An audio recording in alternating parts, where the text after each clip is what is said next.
రాష్ట్రంలో పచ్చదనం అభివృద్ధికి సీఎం చంద్రబాబు అధిక ప్రాధాన్యత ఇస్తున్నారు. Swachhandhra corporation, urban greening corporation ద్వారా పచ్చదనం అభివృద్ధికి చర్యలు తీసుకున్నాం.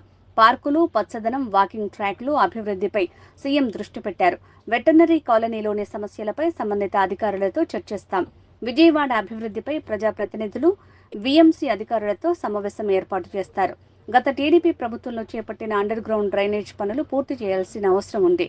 అయితే ఇలాంటి పనులు చేయాలన్నా నిధుల కొరత చాలా ఎక్కువగా ఉంది అని మంత్రి నారాయణ అన్నారు. దానికి ముఖ్యమంత్రి గారిని అడిగితే దాన్ని కూడా యాక్సెప్ట్ చేశారు కాబట్టి మున్సిపల్ ఫండ్స్ని మున్సిపల్ వాటికే వాడుకునేటట్టుగా జరుగుతుంది. అదొక సంతోషమైన విషయాన్ని మీ అందరికీ తెలియజేస్తున్నాను.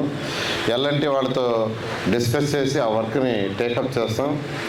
అదేవిధంగా సచివాలయం పైన మళ్ళా కన్స్ట్రక్షన్ ఏదో చేయాలనేది చెప్పారు. దాన్ని నేను డిస్కస్ చేసి దాని విషయం యాక్చువల్గా చేస్తాను మీ అందరికీ తెలియజేస్తూ, లైలా కాలేజీ వాళ్ళతో కూడా ఈ ఫైనాన్షియల్గా, అంతేకాకుండా ముఖ్యమంత్రి గారిని ఒకటి అడిగాను.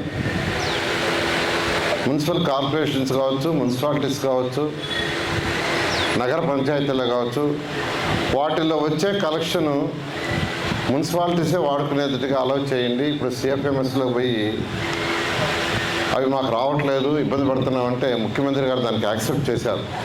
ఇది చాలా సంతోషమైన విషయం. ఎందుకంటే ఈరోజు సిఎఫ్ఎంఎస్లో 1900 కోట్లు ఉన్నాయి. ఏది మున్సిపల్ ట్యాక్స్లు కట్టి ప్రజలు కట్టినవి. అయితే కాగితాల మీద ఉన్నాయి కానీ అక్కడ డబ్బులు లేవు. గత ప్రభుత్వం మొత్తం వాడేసింది రకరకాలుగా. 40 కోట్లు వస్తే బ్రహ్మాండంగా మనం డెవలప్ చేసుకోవచ్చు. ఇలాంటి పరిస్థితుల్లో ఈరోజు మనం ఉన్నాం. వీటన్నిటి మీద కూడా యాక్చువల్గా సీఎం గారితో డిస్కస్ చేస్తున్నాం, కేంద్ర ప్రభుత్వంతో డిస్కస్ చేస్తున్నాం. సీఎం గారు ఎన్ని ఇబ్బందులు ఉన్నా ఇన్ఫ్రాస్ట్రక్చర్ డెవలప్ చేయాలి, సంక్షేమ పథకాలు మనం చెప్పిన ప్రకారం చేస్తూ, డెవలప్మెంట్ ఇంపార్టెంట్, డెవలప్మెంట్ లేకుంటే యువతకు భవిష్యత్తు ఉండదు అనే ఉద్దేశంతో మాకు డైరెక్షన్ ఇస్తున్నారు. 40 కోట్లు కేంద్ర ప్రభుత్వం శాంక్షన్ చేసింది. దాంట్లో మన స్టేట్ షేర్ 40%, వాళ్ళు 60%. ఫస్ట్ ఇన్స్టాల్మెంట్ 290 కోట్లు రిలీజ్ చేశారు వాళ్ళు. మనం 150 కోట్లు రిలీజ్ చేయాలి మన స్టేట్. వీళ్ళు కేవలం 11 కోట్లు రిలీజ్ చేశారు. మిగతాది రిలీజ్ చేయలే. ఆ ప్రాజెక్ట్ ఆగిపోయింది. కూడా జూన్కి అయిపోయింది. మళ్ళీ అడుగుతున్నాం, మళ్ళీ దాన్ని రివైజ్ చేయండి, మేము కంప్లీట్ చేస్తామని. అంతేకాకుండా స్వచ్ఛ భారత్లో 2021లో, ఇప్పుడు కాదు 2021లో కోట్ల రూపాయలు ఉన్నాయి. అందులో వాళ్ళు 10,000 కోట్ల రూపాయలు వాళ్ళు ఇవ్వడానికి రెడీగా ఉన్నారు. అయితే మన స్టేట్ షేరు 17,000 కోట్లు పెట్టాలి. గత ప్రభుత్వం ఆ షేర్ పెట్టక ఆ ప్రాజెక్ట్స్ అన్నింటినీ వదిలేశారు. అమృత్ 2 8,000 కోట్ల రూపాయల ప్రాజెక్ట్. 2019 ఫిబ్రవరి నెలలో శాంక్షన్ చేశాం. ఏషియన్ ఇన్ఫ్రాస్ట్రక్చర్ ఇన్వెస్ట్మెంట్ బ్యాంక్ ద్వారా 5,350 కోట్లు. ఎల్ఎన్టీ వాళ్ళు స్టార్ట్ చేసిన వరకు వాటి కంప్లీట్ చేయాల్సి ఉంది. మొన్న ఈ మధ్య ఒక 1 వీక్ బ్యాక్ మున్సిపల్ అధికారులను పిలిచాను నేను. అసలు ఏం జరిగింది, గత 5 సంవత్సరాల్లో ఏమేం చేశారు, ఏమేమి పెండింగ్ వర్క్స్ ఉన్నాయని ఒక రౌండ్ డిస్కస్ చేశాను. నేను మళ్ళీ డిస్కస్ చేయాలి ఇంకోసారి. డిస్కస్ చేసిన తర్వాత ప్రజాప్రతినిధులు కూడా పిలిపించి ప్రజాప్రతినిధులతో కూడా డిస్కస్ చేసి ఏదైతే మనకు నిలిచిపోయి ఉన్నాయో ఆ వర్క్స్, కొద్దిగా ఫండ్స్. ఇక్కడ మెయిన్ ప్రాబ్లం ఏంటంటే ఫండ్స్. ఈరోజు కేంద్ర ప్రభుత్వం శాంక్షన్ చేసిన ప్రాజెక్ట్స్ అది సెంట్రల్ గవర్నమెంట్కి ఇచ్చాం.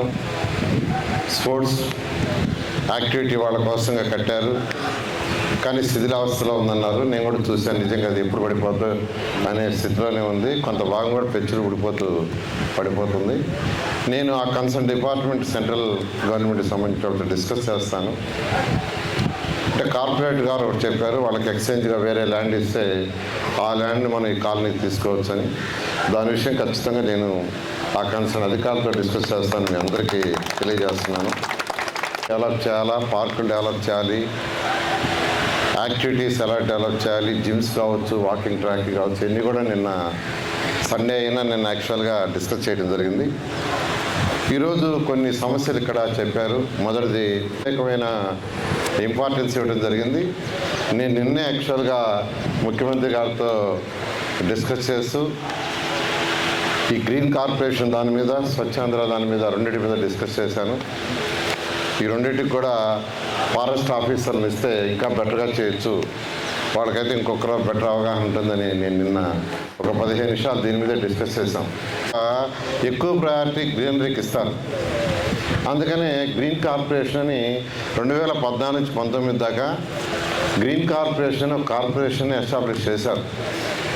దానికి ఒక ఎండీని కూడా వేయడం జరిగింది.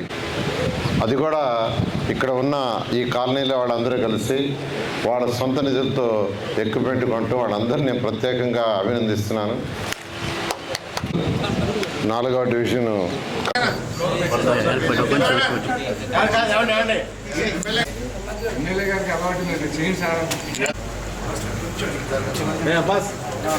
కెమెరా వస్తుంది వెనకొట్టు వెనక చూడండి